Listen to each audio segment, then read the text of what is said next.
Matt and myself both, we have not stopped working. This is we're like halfway through 3 weeks, so it's like 3.5 weeks of just nonstop every single day grinding. But I wouldn't have it any other way.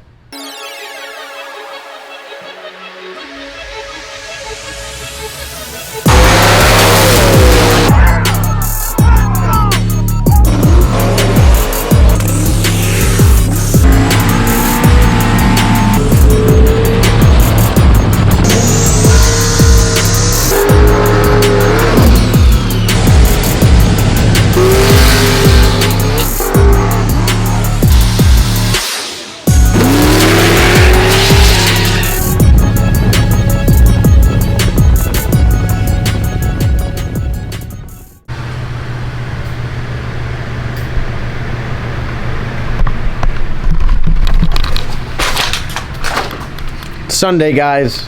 I missed 2 days of videos. We've been gone working. Storm season is here, and I don't mean just to drop you guys, but when storms come, we go. We go, and we left. So I had a video, and then I couldn't get internet to upload it, so you guys are gonna see that video tomorrow. But today you get the quick and dirty 10-minute, uncut, raw video. Walk around the shop, talked about some parts we got, talked about what we're doing. Matt's back here working. Matt and I, we discussed, we don't have days off anymore. We work every single day. We have race days and we have work days. That's the only that's the only thing. That's what separates it. You got a work day and you get a race day. Every other day, though, it's just regardless, we're working, whether it's at the track or here. I'd say, would you agree that you prefer the work days at the track? Yeah. I mean, they're a little bit more enjoyable. Not that this isn't enjoyable, but...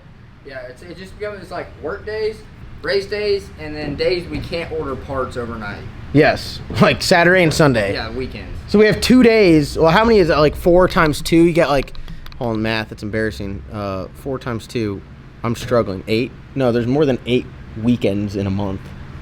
Yeah, there's 4 weekends in a month. 4 weekends in a month, so it'd be 16. There's 16 days where we can't overnight parts. Detrimental to our race program. No, that's not right. No, that's not right? 30 days. 30 days. So yeah, that'd be half. So you're telling me half the day. You're telling me half the days are weekends? So it is 8. I was right. Yeah, there's 8 days, 8 weekends in a month. Holy smokes, this video is ridiculous. Everyone at home is just like staring at us like John's like, all right, I said it was going to be unedited. No, I'm leaving this in there. We have not, Matt and myself both, we have not stopped working. This is we're like halfway through 3 weeks. So it's like 3.5 weeks of just nonstop every single day grinding. But I wouldn't have it any other way. No. Kind of good thing we went and worked because it rained the race out anyway. Yeah, it rained the race out. And that was like our vacation. We drove to Florida and drove right back because we went down there the storm weekend, and then they said, you know what, we're going to call it off. We might send you somewhere else. So now we're back here for about a day probably. We might go somewhere else tomorrow. Looking like it'll be like in the Gulf, Texas, Louisiana, Alabama, Florida. Yeah, Grace. Yeah, somewhere like that. So... Yeah, some of you guys are like, oh, I never got a call in the storm. I called you. Yeah, Matt's been calling people, and sometimes the storm stuff is based off location. So like we have like a window where we can get guys there within like 10 hours. So if you live 20 hours away, it's not realistic to even give you a call. But if you're interested in storm work, send us an email, lsnastyllc@gmail.com. That's lsnastyllc@gmail.com. Subject line storm work. Either myself or Matt will get back to you. Matt's been doing a bunch of work helping me out, trying to get everything facilitated there. I got a big crew list. Matt's got a big crew list, and the amount of work that we have potential to gain is unbelievable. So if you guys want to make some extra money, build some race cars, have a little side hustle, make an extra 10, 20, 30, 40 grand a year, which I'd say is pretty safe to say as far as, I mean, it's, yeah, just be available. If some of you guys, you got a bunch of leave time, got a bunch of time off stored up at work, like, dude, you can go out there and absolutely kill it. So yeah, a bunch of our guys retired military, self-employed, hot shots, firefighters, police officers. Yeah, we got a good mix of guys. So all right, let's get into what we got going on. Let me run over here and turn this fan off. So I'm gonna pause this video for a second, but I promise I won't do any editing. I'll fire it up and we'll get to work. All right, so here we are. Bad Apple. We talked about some changes that we're going to make to it. We'll poke our head in there and show you what we got. This is what Matt's working on right now. Brake pedal, gas pedal, steering column all out. Removed the brake master cylinder, which was here. as you guys can see. In the way, not in the way. Gives us so much more access to work on stuff. We're gonna redo the brake lines here, get these all out of the way. As you can see, like these brake lines are like literally resting on the header. That's not cool. We'll patch this, everything will be smooth, way more access to work on the car. Changing spark plugs.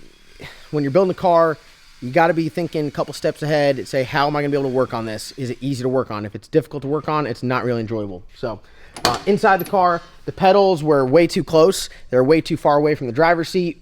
Myself, Chris, Matt, Logan, all of us could barely reach the pedals. So driving experience wise, wasn't ideal. We're bringing the pedals back, we're spacing them out, and right now, so before the pedals were hung off the firewall, and I mean they were all the way back here. Now we're gonna hang them off this crossbar here, so they're gonna be back about 3.5, 4 inches closer to the driver's seat. We're all pretty short here. I'd say we're all between 5'6" and 5'9" between the four of us, and yeah, it was a stretch literally to go and try and depress the pedal and the brakes and the gas, and it kind of was a pain in the ass. So Matt, right here, what do you have to say? We're gonna redo it. One of the things too is it had we could have just moved the pedals and then kept everything, but had a exterior mounted master cylinder just like a regular Mustang with a booster delete. Problem with that is when you get the cannon valve head on some of this stuff with a big valve cover, can't work on it. Master cylinder's right in the way. That rear, there's a couple rear plugs, getting the headers on and off of it. The Glizzard are gonna need the same treatment. Yep. So yeah, see, I mean right there, if you get rid of that master cylinder, you got a lot of room to work on it.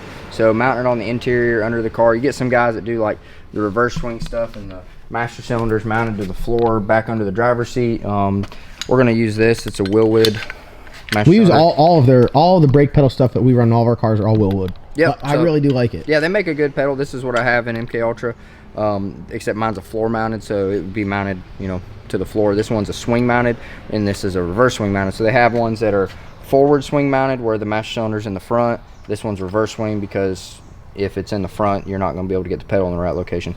So it's got a couple different mounting areas. You can mount it on the top here, you can mount it on the bottom. We're going to do a little combination of both. The best way that I can figure to mount it with our current configuration, with our dash bar where it is and everything, is we're going to drill some holes in this that'll match this pattern, and we're going to weld this to the dash bar that goes across, and then this will mount like that. Dash bar will weld here. I'll do some gussets on it, and then I'm going to come off with a piece of tube and kind of catch these two rear bolts, and I believe that by doing that you'll have very sturdy. It'll be rigid, and then these are also, they're remote mount master cylinders. We have one missing. So we have one missing. Yeah, we're trying to locate it.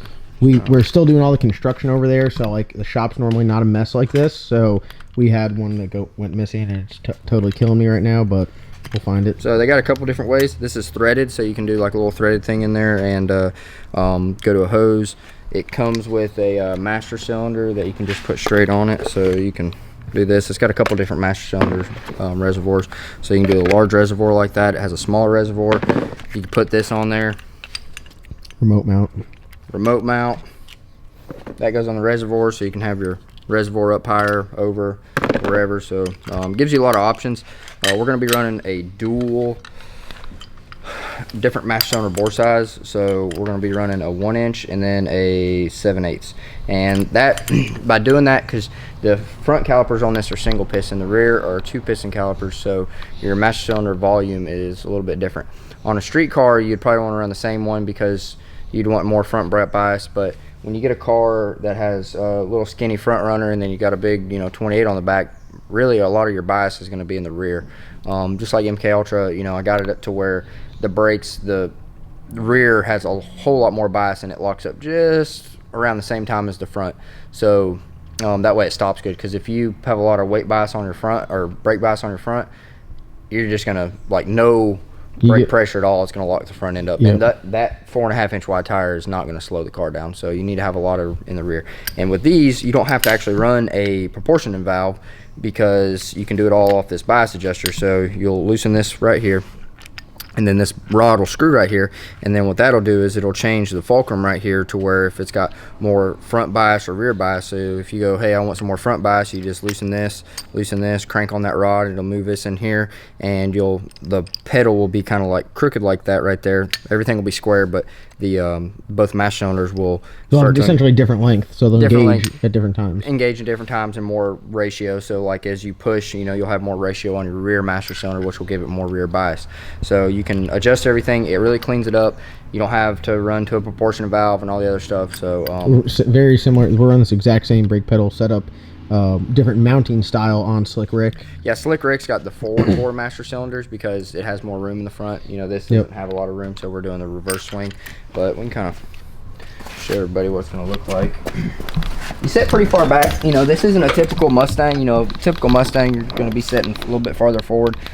Some cars like Black Sheep, MK Ultra, I'm looking at this back side C-pillar. I prefer to sit back in a car. Yeah, oh yeah, I think it's good. I feel safer because if you stuff this thing in the wall, all that motor, all that's going to want to come in, you know, hopefully go under the car. That's one of the advantages of having like a 25.5 with a floor structure. You know, people think it's like a chassis rigidity thing, but when you have all the floor structure, it really keeps the motor and transmission and everything from coming into the driver's compartment, where this has a little bit of floor structure, but heavy hit on the front. I mean, it's going to want to come to the rear.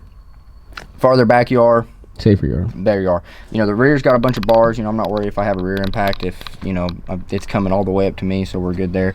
But one of the disadvantages of that is you have to move everything back. You got to move the column back, the pedals back.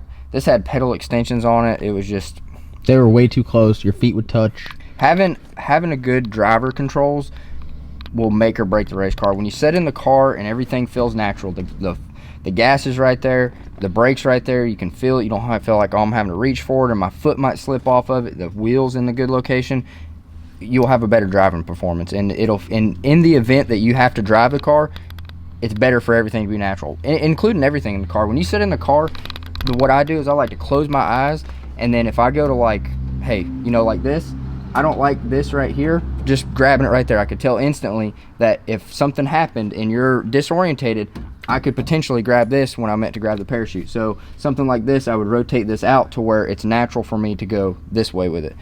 Same thing with the switch panels. You don't want your switch panel to where you can't reach it or the buttons are weird. You want everything, when you close your eyes, to where it feels natural. You're grabbing everything. And you want to be comfortable. That's exactly why I took Colorado over to Bissett Performance. Yeah, you got to be comfortable in the car. You want everything to be, because I mean, you got to think when you're going low 4-second pass, there's a lot of stuff happening. And when something does happen, it happens instantly. So you guys are watching, like, you watch the lights out and you're like, how the hell did he not save it? Like, you guys have no idea how fast things can go south. I mean, you're just going and all of a sudden at the wall. Yep. So by doing all this, we're trying to make it to where it's safer, it's more comfortable, everything works better. So I think what we're going to be doing is we're going to be mounting this here.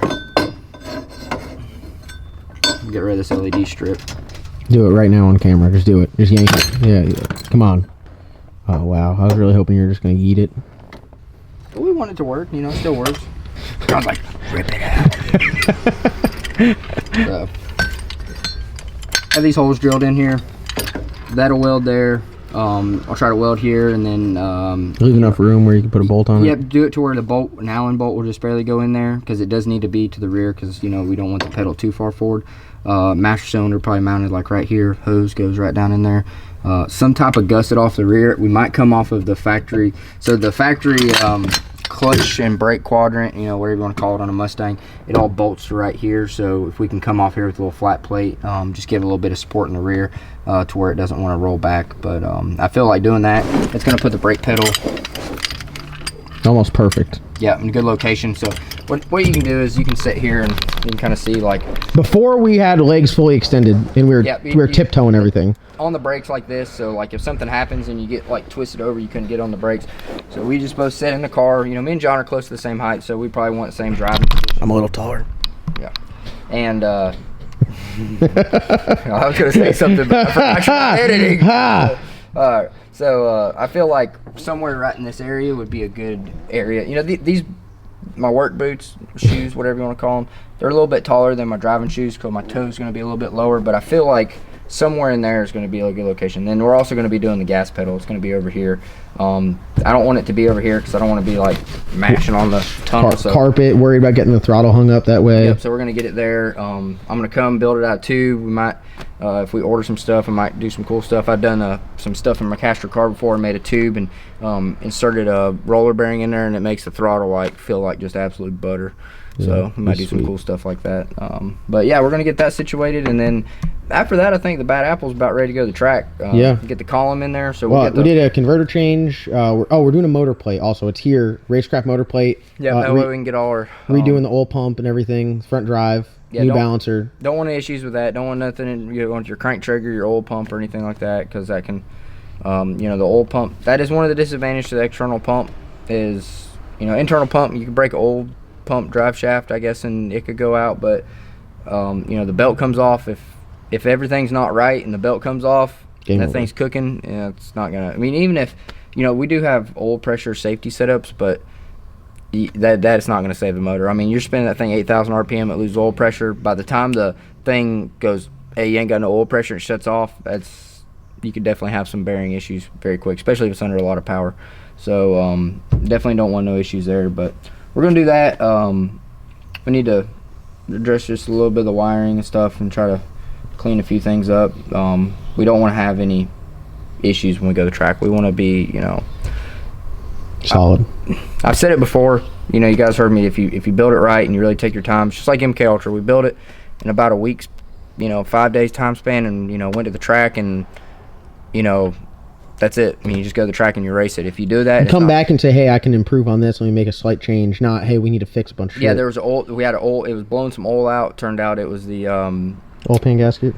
Oil pan gasket. I didn't put RTV on it, but that's just trying to do keep it serviceable. But stuff like that. As far as rebuilding the thing, like if you engineer everything, you're not like, okay, well now we got to change this and redo this. If you do it, take your time, really think about it the first time. It will save you a lot of time and money in the long run. All right, well, that's an update on the Bad Apple. Matt, hop out here. Let's talk to them about some of the Blizzard upgrades that we got coming for it right now. Very awesome stuff. I ordered a bunch of stuff here. Run to the driver's seat area because I got a bunch of stuff from Quartermax for mounting the front end doors. Sorry, I got the front end stuff in the other room. This is for the doors. I got hinge kit from Quartermax. Latch kit. Tethers so we don't bust the door open. Window latch kit. Very important. And I got a new window latch kit for the Black Sheep in there as well. Yep, so we're going to be redoing some stuff on that. Make sure that everything's good because you don't want the window blowing out or anything. Yep. And then one thing that I did get from Quartermax also is this motor plate. Talked about it before, how we had an issue with this motor plate. Just a standard, I think this was a Motion Raceworks motor plate. And as you can see, it's off the motor right there. I can stick my finger between the motor plate and the block, and that's because the cylinder head protrudes just slightly further out than the block does. Quartermax has a very nice one, and as you can see, they CNC it for the cylinder head to alleviate all of those issues. Boom. And it's a little bit lower, a little bit longer, so this might actually help us because, like I was talking about with the oil pump mounting, you have different styles of mounting. You have the ones that mount to the block. Aviade makes one that, if you don't have a lot of crazy stuff, it's a badass pump for an LS. Like, I don't think you can get a better pump for an LS if you're wanting to do just a single stage. Daily makes a nice one with a pan, but we're going to be using one with a blade. So the blade, having this a little bit lower, will give us more room because you can always cut the motor plate, but then adding it back, I've tried to weld sections onto it, and when you do that, like if you get off just a little bit when the thing's tweaked out, when you mount your pump to it, the pump's got to be like, you want it to be square with the motor plate. Yep. Square with the crankshaft. So God, this one, what I didn't notice before is like I'm trying to find out where the other blower stand is, but we'll just use it here for display purposes. Oh, that'd be perfect. Yeah.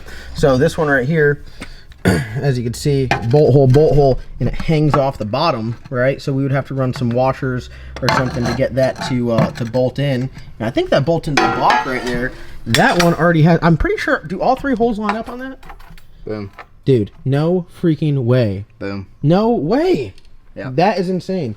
So that is insane. And then on the other one right here, as you can see, it's got just the one, the slider, and then that one, but that one still hangs low too. So now this new motor plate solves so many issues because we're not gonna have to run any like weird spacers. That very, very, very excited. Shout out to all the guys over at Quartermax. That's a very well designed piece. Dude, that solves like half our issues right there. Yeah, no, I mean it's good deal, and it's a good price, especially with it being a machine and everything. Quartermax, they always make really good quality stuff. So I spend a lot of money at Quartermax. Yeah, they when they see my phone number call, they're just like, hell yeah. It'll be a good day. So, all right, well, there's your update. We got a lot of stuff going on. Black Sheep, we're going to order a new e-stop. Is that what you call it? New no, it's a battery isolator disconnect. So we're going to go away from the modern racing and go back to tried and true. The ones I've used in the past, it's just a solid contactor, 500 amp. Like Speedwire Solutions sells them a few other places. It's a TE contactor. It's robust. You know, sure, it might not be solid state. You might not have all this stuff, but it works. It's on and off.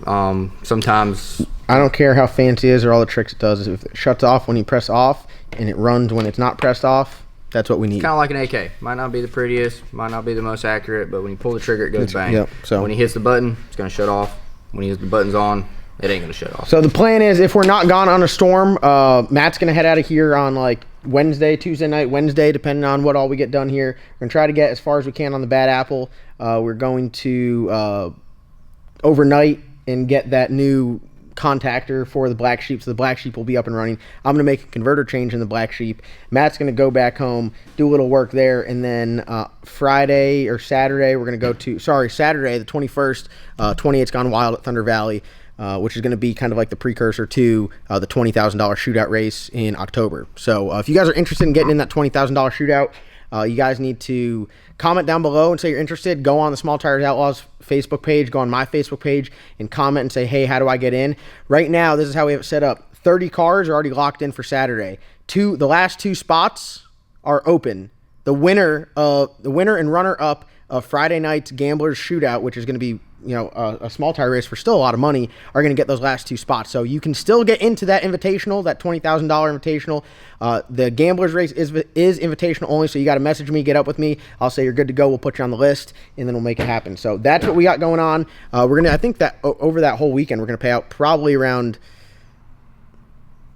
damn near close to $40,000. Yeah, in 2 days. Good. And also, anybody that's watching, if you're a company and you want to get in on sponsorship, we have a lot of sponsorships available. We have a bunch of people on board already. Yep. It's going to be really killer. We're going to do stuff like nothing's ever been done like this before. Small local track racing is great. You get that outlaw grudge feel. Like this is going to be like the Super Bowl of small tire racing in this area. Yeah, it's going to bring it back to where it's not just going to be who's got the most power and they go down a flypaper track. Like, we're all racing the same track. It's going to be fun. It's going to be... The track record there is, a mid 4 second pass, really. It's a mid 4 second pass. A lot of these cars, have been close to the 3s. Some of them been in the 3s. Some cars there can only go 470, 480. They're still in the mix. That's what makes this race so great. Everyone that is on that property come Saturday morning has got a fair shot at winning. Yeah. I feel like it's a lot like the no preps we do, like Dig or Die, where it's like, we're all racing the same surface, and you get that anybody can win. Anybody can win. Yeah. It don't matter if you're showing up there on an open car trailer with your 470 car, or you got a car that goes 390s and you're pulling up in your $2 million toter. Yep. When you guys line up, it's who's going to get down this track first, who's going to force it down there. And I'd say it's a little bit more exciting than no prep because guys are going to be flying. Track record might fall. DJ and the guys at 28's Gone Wild have been prepping the track absolutely unbelievable. So it's going to be sick. We went fast with MK Ultra. I think, I think guys are going to really turn it up there and go fast. I mean, it's just going to be... It's going to be a great race. It's going to be a good race. So if you guys are interested, Friday night we have the Gamblers race, which I haven't decided on the entry fee, but it's going to be whatever the pot is from the drivers, plus we're going to throw in some money. We got a stock block shootout on Friday for $4,000, also $100 entry. And then we have Outlaw Street on Saturday, along with the 32-car Invitational on Saturday. So Outlaw Street... all steel, all glass class. It's kind of like a mix between all steel, all glass. It's no... one-piece front ends. Doors got to stay on the car. We want it to be more, that street style. That's why it's called Outlaw Street. Back halves are allowed, but keep stock front suspension. Stock front suspension. Keep it within reason. If you got a car that shouldn't be in that class, don't try to get in that class. Waiting on the purse on that, $100 entry for Outlaw Street, and then we're paying $20,000 for the 32-car Invitational on Saturday. So we're going to be racing from sun up to sundown. Well, really, it's going to be afternoon to sundown because we're not going to be running in the middle of the day where it's hot, but it's going to be an absolutely awesome race. So October 22nd, 23rd, mark your calendars. Red Springs, Thunder Valley Raceway. You guys aren't going to want to miss it. And, I feel like it's a race For racers, by racers. Yes, we want to see the whole thing. We want to pack the house, so it's just absolutely slam packed, so you can't even move around there. But we also want to have the baddest racing. The media presence that's going to be there is absolutely insane. Spooled Media is going to be there. Small Tire Outlaws, we have a whole crew set up to film for that. Just the media stuff is going to be absolutely insane. Yeah, we feel like we learned a lot over the races we've done. Gone to. We've learned, like, when you go to a race, you're like, man, I wish we would have done it differently. And a lot of racers would be like, why are they doing this? So that's why we're doing spots. Like, we're gonna have the list. You guys are gonna know who's running the class before you show up there. We're gonna do prepay lock-in, so there's no BS when you show up. You guys know who's running the class, and then you pay a little bit at the gate, and then you're good to go. And then you race, you win, you get paid, you go home. We're probably gonna do it all automated, online, so no drama. Yeah, no, like, all right, we'll have a ladder built before you even get to the track. Once everyone's prepaid and locked in, everybody's name goes in it, and it's a random draw, so it's not like, we're going to put so-and-so with so-and-so. It's going to be all automated, though, and it's going to really streamline the process, because there's so many times like, well, what time's chip draw? And then you get up there, you go up there and wait an hour for some guy to come, and then they got to redraw. Then something happens, and then it's like, well, this guy gave his chip to somebody else or did this, and it's going to eliminate all that, and it's going to streamline the process to where you look on your phone and you go, hey, we're going to say, hey, we're going to race every 45 minutes or around every hour, depending on, what our timeline's going to be like. And then after that, you're going to go, hey, I got to race this guy next round. It's no BS. Nope. You'll be able to look at the ladder, and it's going to continue on. And we want this to be a huge success, so we can come back and pay $40,000 for the next one, and we could have 64 cars there and pay $50,000. Like, The thing is, the no prep guys, they've been killing it. Big purses, big payouts. It's time for the radial guys to step up and get some money in their pocket, have some good badass racing. And I know a lot of guys don't want to go and run out there on a flypaper track because they think the fastest car wins. We're doing it at Red Springs, Thunder Valley, awesome track, and anyone has a chance to win. Yep, I feel like it's. But I'm telling you right now, I'm going there with the mindset I'm going to win it. So if you guys think you guys are badass, like, get your shit together, because I want to win that race. I don't care if I'm putting it on. I want to win it. I know you probably want to win it, but I'm sorry. I'm going there with intentions to win and hold up that big check and trophy that says you won $20,000. That's my goal. So someone take it from me, because I'm telling you, I'm taking it. Oh, that's it. Ooh, that's it. That's it. It's gonna be a badass race. We want it to be to where after you race it, you'll be like, I can't wait for the next one. All right. That's how it's going to be. All right, it's hot. We need to turn the fans on, get back to work. And I got to get this video out, edited to you, and we'll see you guys in tomorrow's upload. Oh, tomorrow's upload, you guys do not want to miss it. Monday, return of the Stunnerville. Yeah. So you guys are not going to miss it. Oh, God. I went this whole video without stumbling, so I didn't have to edit it. And right there, right at the end, I started stumbling. I tried to step over the brake master cylinder. My brain couldn't handle all that. I just got to end it. Thank you guys for watching. Comment, subscribe. Go down, hit that subscribe button, click the bell. We'll see you guys in tomorrow's upload. He gets the buy this round. Don Doc got the buy this round. The black sheep on the property. He got the buy to the next round. 15